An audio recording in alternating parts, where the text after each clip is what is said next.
Já é praticamente uma tradição todo segundo semestre a gente realizar uma turma do curso Gestão Tributária de Contratos e Convênios em São Paulo, capital. E agora em 2019, no mês de novembro, não foi diferente. A gente realizou mais um treinamento contando com gente da capital, do interior e de vários estados do país para debater questões relacionadas às principais retenções e encargos incidentes na contratação de pessoas físicas e jurídicas. E eu quero repartir com você um pequeno trecho dessas discussões que envolveram tanto a retenção do INSS quanto do imposto de renda, das contribuições sociais e também do ISS. Dá uma conferida. Olha, uma hipótese muito comum que eu acredito que se aplica aqui à maioria de vocês: locação de máquinas de impressão e máquinas reprográficas. Muitas empresas e muitas entidades públicas contratam locadoras de equipamentos de impressão que disponibilizam esses equipamentos nas dependências do contratante e recebem uma remuneração em função disso. E a gente pode dizer que, se não há obrigação de fazer, ou seja, não há obrigação de operar aquelas máquinas para tirar as fotocópias, para realizar as impressões, não existe uma prestação de serviços. Alguém pode argumentar: mas Alexandre, a empresa contratada ela é obrigada a manter os equipamentos em funcionamento. E o volume de equipamentos que a gente tem lá na nossa instituição é tão grande que fica uma equipe permanente lá abastecendo as máquinas, os equipamentos, fazendo manutenção.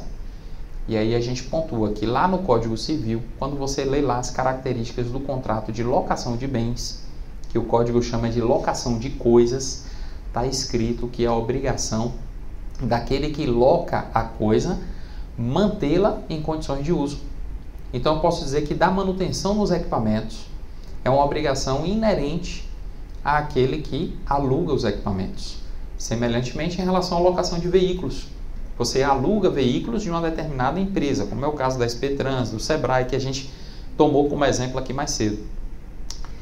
O veículo sofreu um dano. Quem é que vai fazer a manutenção naquele veículo? A empresa contratada, porque é a obrigação dela, a obrigação inerente à locação, manter os veículos em condições de funcionamento. Resultado, a gente pode dizer que, em se tratando de uma locação de máquinas reprográficas ou de veículos sem operador ou sem motorista, a gente não pode cogitar de retenção de INSS, porque isso não é prestação de serviços.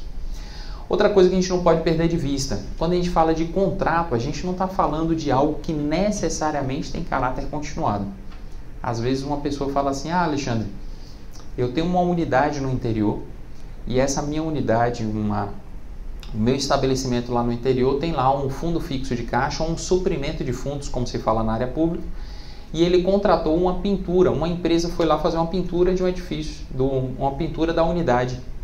Esse serviço que foi contratado é uma hipótese de retenção e a gente vai ver que não precisa o contrato ser de caráter continuado. Pode ser uma empreitada que tem uma duração ali de 3, 4, 5 dias.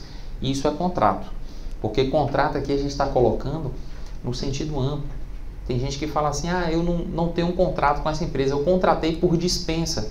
Isso é contrato.